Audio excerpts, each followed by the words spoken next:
என் பேர் ஜெய குருசாமிங்க. நான் மாவட்டப்பட்டி பொருளுக்கு அசிஸ்டண்டாக ஒர்க் பண்ணியிருக்கேன் கோபிச்செட்டி பாளையத்தில். அம்மாவுக்கு வயசு 75ங்க. 70 இயர்ஸும்போது லைட்டாக நாற்கடியில் கொஞ்சம் வலி வருதுன்னு சொல்லிட்டு இருந்தாங்க. நாங்கள் ஒரு 2 மாதமாக கொஞ்சம் கேர்லெஸ்ஸாக இருந்துட்டேன், அது உண்மைதான். அப்புறம் கடைசியில் இப்போ நல்லா நாக்கை நீட்டி பார்க்கும்போது வாயில் ஒரு புண்ணு இருந்ததுங்க. அந்த புண்ணு பார்க்கும்போது புண்ணு இருந்தது, நாங்கள் போய் டெஸ்ட்டுக்கு போனோம். டெஸ்ட்டுக்கு போனால் கோபியில் ஒரு டாக்டரை பார்த்தா அவர் பயாப்சிக்கு அனுப்பிச்சி விட்டாருங்க.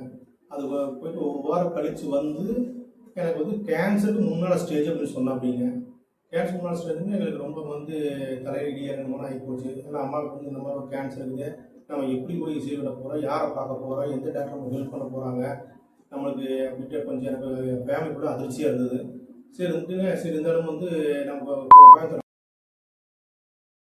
அங்கே போனதுமே அந்த சுச்சுவேஷன் போனதுமே அங்கே ஹாஸ்பிட்டல் நல்ல ஹாஸ்பிட்டல் தான். ஆனால் எனக்கு ஒரு ஒரு கனிவான ஒரு டாக்டர்ஸ் எங்களுக்கு அணுகுல ஒரு எங்களுக்கு சப்போர்ட் சொல்லலை. இருந்தாலும் அதை இப்போ கொஞ்சம் எடுத்து, ஆனால் அங்கேயும் போய் பயாப்சி டெஸ்ட் எடுத்து அங்கேயும் கேன்சர். ஒரு டாக்டர் ஆப்ரேஷன் அப்படின்னாரு, இன்னொரு டாக்டர் இல்லை இது ரேடியேஷன் கொடுத்தா போதும் அப்படின்னாங்க. அப்புறம்ட்டு எனக்கு கொஞ்சம் மன உளைச்சலாக தான் இருந்தது. ஏன்னா நமக்கு அம்மா தான் முக்கியம், அம்மா தான் நமக்கு எல்லாமே. நம்ம என்னடா இந்த ஹாஸ்பிட்டல் இப்படி சொல்கிறாங்க சொல்லி போட்டுங்க. நான் நெக்ஸ்ட் வீக் அப்புறம் அங்கே போனதையும் அங்கேயும் ஒரு பயாப்சி அம்மாவை எடுத்தாங்க. எடுத்துகிட்டு எனக்கு அங்கே அந்த சுச்சுவேஷன் எனக்கு நாட் சாட்டிஸ்ஃபேக்ஷனாக இருந்தது. ஆனால் இங்கேருந்து கோபியிலேருந்து ஒரு 80 கிலோமீட்ரு ஒரு டெய்லியும் போய் ரேடியேஷன் கொடுப்போம். அந்த உளைச்சலாக இருந்தது. எனக்கு கொஞ்சம் மருத்துவ இதில் கொஞ்சம் இதாக தான் இருந்தது. சரி, வீட்டுக்கு ஒரு 10 நாள் ரெஸ்ட் எடுத்துருந்தேன். ரெஸ்ட் எடுத்ததுமே இங்கே கோபி மெடிக்கல் சொல்லி போட்டு என் நண்பர் வச்சுருக்கிறாருங்க. அப்புறம் அவர்கிட்ட ஏதாச்சும் போய் சொல்லும்போது அம்மாவுக்கு என்ன அப்படின்னு சொல்லும்போது இந்த மாதிரி அப்படின்னாங்க. Erode cancer centre every week 5 to 7 கோபிச்செட்டி பாளையத்தில் கன்சல்ட் டாக்டர் வருவாங்க. டாக்டர் லட்சுமி பிரபா வருவாங்க, டாக்டர் சிறிது சார் வருவாங்க அப்படின்னு சொன்னாங்க. சொன்னதுமே எனக்கு ரொம்ப ஒரு நம்பிக்கையாக இருந்தது. சரி, ஈரோடு கேன்சர் சென்டர் வரான்னு சொல்லி போட்டு நான் போய் காட்டினேன். டாக்டர் லட்சுமி பிரியா தான் அப்படிங்க, லட்சுமி பிரபான்னு நினைக்கிறேங்க. டாக்டர் பார்த்ததுமே ரிப்போர்ட்டெல்லாம் பார்த்ததுமே இம்மிடியட்டாக ஜனவரி 31ஆம் தேதி நீ நேராக ஈரோடு கேன்சர் சென்டருக்கு வந்துருங்க, திண்டல் பக்கம் இருக்குது, திண்டல் தாண்டி வந்துருக்கு அப்படின்னு சொன்னாங்க. அந்த நம்பிக்கையில் அங்கே போனேன். உள்ளே போனதையுமே அந்த ஹாஸ்பிட்டல் பார்த்துமே எனக்கு ரொம்ப சாட்டிஸ்ஃபைடாக போச்சு. அங்கே இருக்க டாக்டர் சிறிது, அங்கே இருக்கிற ஹெட் டாக்டர்ஸ் லட்சுமி பிரபு எல்லாம் கொடுத்த ட்ரீட்மெண்ட்டு அங்கே போய் பார்த்து இம்மிடியட்டாக அப்போ எல்லாம் டெஸ்ட் பிளட் டெஸ்ட் எடுத்து பார்த்து உடனே வாயில் ஃபுல்லாக செக் பண்ணி போட்டு உடனே ரேடியேஷன் கொடுத்து சொன்னாங்க. ரேடியேஷன் கொடுத்தா போது, ஏன்னா அம்மாவுக்கு ஆரம்ப ஸ்டேஜ் அப்படின்னாங்க. கேன்சரோட ஆரம்ப ஸ்டேஜ்னு சொன்னதையுமே நாங்கள் ரேடியேஷனுக்கு கொடுப்போம்.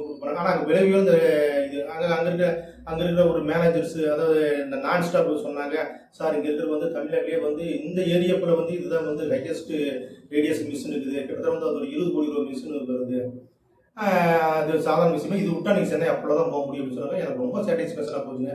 நவீன டெக்னாலஜி முறையில் அது இருக்கிறனால அம்மாவை நான் உடனே ஒத்துட்டேன். ஒரு 10 நிமிஷம் தான் ரேடியேஷன் டைமுங்க. போய் ஒரு வெத்தலைவாக்கு போய் கடையில் வாங்கிட்டு போகிற மாதிரி தான். ரொம்ப அங்கே இருக்கிற ரேடியேஷன் அந்த ட்ரெயினர்ஸ் ஒரு 5 பேருங்க அவ்வளோ ஒரு அன்பாக பார்த்துட்டாங்க. அது எனக்கு ரொம்ப ரொம்ப சாட்டிஸ்ஃபேக்ஷனாக இருந்ததுங்க, ரொம்ப மகிழ்ச்சியாக இருந்தது. எனக்கு இங்கேருந்து கோபியிலேருந்து ஒரு 1 மணி நேரத்தில் அந்த காரில் போயிடுவேங்க. பஸ்லையும் போய் கார்லேயும் போயிடுவேன். அங்கே போனதுமே அந்த ஈரோடு கேன்சரோட அந்த சரௌண்டிங்கு, அங்கே இருக்கிற ஒர்க்கர்ஸு, நான் ஸ்டாப்பு, நர்ஸுங்க, அங்கே இருக்கிற doctors, doctor Sridhar sir, Lakshmi Prabha எல்லாம் ரொம்ப ஆதரவாக பண்ணி குயிக்காக அனுப்பிவிட்டாங்க. கரெக்டாக ஜனவரி மாதத்துலேருந்து பிப்ரவரி 31 நாள் ரேடியேஷன் கொடுத்தாங்க. ரேடியேஷன் கொடுக்க எனக்கு ஒரு நம்பிக்கை வந்துடுங்க. ரேடியேஷன் கொடுத்த கடைசியில் அப்புறம் பார்த்தீங்கன்னா மறுபடியும் ஒரு ரீசெக்கப் ஒரு 2 மாதம் வச்சு போக சொன்னாங்க. ஃபுல்லாக அம்மா ரொம்ப குணமாயிட்டாங்க. இப்போ எல்லாமே சாப்பிட்றாங்க. இப்போ doctor Sridhar sir every week Gobichetti எங்கேருந்து வராங்க, ஈரோடு அங்கே நான் டாக்டர்ஸ் கன்சல்ட் பண்ணிட்டு இருக்கிறேன். இப்போ அம்மா பூரம் நடக்க இருக்கிறாங்க, எல்லாம் சாப்பிட்றாங்க. கொஞ்சம் வலி இருக்குது, இருந்தாலும் அதுக்கு ட்ரீட்மெண்ட் பண்ணிட்டு இருக்கிறேன். அங்கே டாக்டர் கன்சல்ட் பண்ணுங்க, இன்னும் ஒரு வருஷம் அம்மாவை நல்லா பாதுகாக்கணும்னு சொன்னாங்க.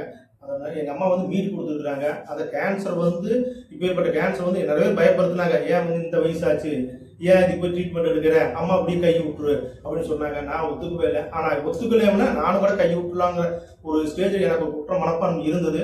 கோபி மெடிக்கல்ஸோட ஃப்ரெண்டு சொல்லி இங்கே டாக்டர் சிறிதர் சார் இவங்கெல்லாம் கன்சல்ட் பண்ணிட்டு நான் போனங்காட்டி எனக்கு அம்மா ஆண்டவன் மீண்டும் கொடுத்துருக்குறேன். தாயோட இந்த செலவு ரொம்ப நன்றி சார். ஈரோடு கேன்சர் சென்டருக்கு நான் வந்து ரொம்ப கடமைப்பட்டிருக்கிறேன். அங்கே இருக்க டாக்டர்ஸுங்க, அங்கே இருக்க பணியாளர்கள், இங்கே கௌதம் இவையெல்லாம் வந்து எனக்கு ஒர்க் பண்ணாங்க சார். இது ரொம்ப கடமையாக இருக்கிறேன். முற்றிலும் எனக்கு வந்து முழு நம்பிக்கை இருக்குது. யார் வேணால் போனாலும் சின்ன இதாக இருந்தாலும் நான் வந்து ஈரோடு கேன்சர் சென்டர் போனால் இந்த ஏரியாவுக்கு வந்து அங்கே போய் பார்த்தா தான் தெரியுது எல்லா டிஸ்ட்ரிக்ட்லேருந்து வர்றாங்க. அத்தனை டிஸ்ட்ரிக்ட் சித்த வைத்தியத்துலேருந்து வேணாம் நல்லான்னு சொல்லி போட்டு ஈரோடு கேன்சர் சென்டருக்கு வர்றாங்க. அதாவது ஈரோடு கேன்சர் சென்டர் வந்து எங்கள் அம்மாவை வந்து எனக்கு மீட்டு கொடுத்த இடம் தான். அதாவது வந்து புற்றுநோயை வந்து முற்றிலும் வந்து நம்பிக்கை கொடுத்து நம்பிக்கை அங்கே இருக்கிற ஒரு அவரோட அவரோட ஒரு அணுகுமுறை, நம்மளோட அணுகுமுறை, அவங்களோட நீட்னஸ்ஸு, அங்கே பணியாளர்கள், அங்கே டாக்டர்ஸு, இது வந்து எனக்கு ரொம்ப நம்பிக்கை இருந்தது. அதான் வந்து எம்மாவை வந்து நான் வந்து மீண்டும் வந்து திருப்பி உயிரோட வந்திருக்கிற காரணம் முழு காரணம் வந்து ஈரோடு கேன்சர் சென்டர் தான். வேற எந்த காரணமும் இல்லை. ரொம்ப கடமைப்பட்டுருக்கிறேன். அங்கே இருக்கிற டாக்டர்ஸ்க்கு டாக்டர் ஸ்ரீதர் சார், லட்சுமி பிரபா, அங்கே இருக்க டாக்டர் அந்த தலைமை மருத்துவர் வேன் சார் எல்லாரும் ரொம்ப கடமைப்பட்டுருக்கிறேன். தாயோட இந்த செல்வம் இல்லை. நான் முழுசும் நம்பினேன் ஈரோடு கேன்சர் சென்டரை. அதனால வந்து ரொம்ப மகிழ்ச்சியாக இருக்கிறேன். ரொம்ப நன்றி.